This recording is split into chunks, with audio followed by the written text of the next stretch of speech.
കോളേജിൽ കെട്ടി തൂങ്ങിച്ചത്ത ഏതോ ഒരു കുട്ടിയുടെ കാര്യം 52 students. 52 students committed suicide in the very same campus in the last 10 years, Your Honor. 52 ഒറ്റപ്പെട്ട സംഭവങ്ങൾ മിസ്റ്റർ അയ്യർ.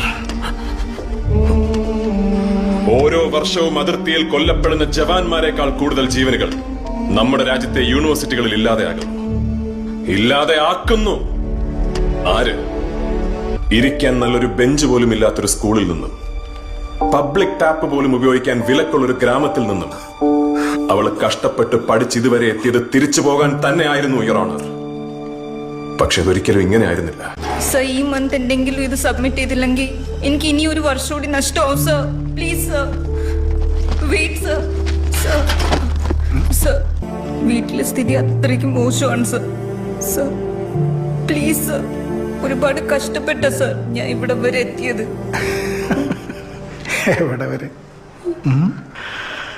എവിടെ വരെയെന്ന്? വിദ്യ, നീ ആ മുത്തുലക്ഷ്മിയെ കണ്ടോ? അവരുടെ അമ്മയും പണ്ടിവിടെ ഇതേ ജോലിക്കാരിയായിരുന്നു. ഇനി അവരുടെ മകളും ഇതേ ജോലി തന്നെ ഇവിടെ ചെയ്യും. അതേ ചെയ്യൂ. കാരണം അവർക്കറിയാം ഔദാര്യം അവകാശമല്ലെന്ന്. C Vidya, research is about quality. അതെങ്ങനാ പാടത്തും പറമ്പിലും കുപ്പത്തൊട്ടിയിലൊക്കെ പണിയെടുക്കുന്നവരോട് ക്വാളിറ്റിയുടെ കാര്യം പറഞ്ഞിട്ട് കാര്യമില്ലല്ലോ. നിനക്കൊക്കെ പറഞ്ഞിട്ടുള്ളത് ഞങ്ങളെ അനുസരിക്കുക എന്നുള്ളതാ. Just obey. അതെങ്ങനാ കണ്ടവന്റെ കക്കൂസ് കഴുകുന്നവർക്കൊക്കെ ഓരോ പേരും പറഞ്ഞ് ഇവിടെ അഡ്മിഷൻ കൊടുക്കുന്നവരെ വേണം ആദ്യം പറയാൻ. നിനക്ക് ഡീനോട് കംപ്ലൈന്റ് ചെയ്യണം.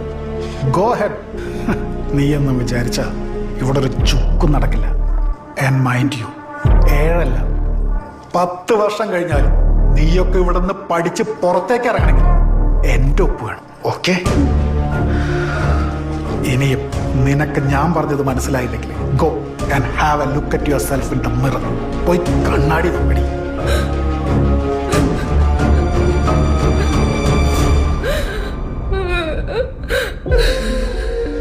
It was not a suicide. It was institutional murder. ഒരു വിദ്യാർത്ഥിയെ, അവളുടെ സ്വപ്നങ്ങളെ, അവളുടെ വ്യക്തിത്വത്തെ, എന്തിനവളെ തന്നെ ഇഞ്ച് ബൈ ഇഞ്ച് ഇല്ലാതാക്കുക. You push them to a point where they have no other option. They said she quit. No, she did not quit. She was forced to quit.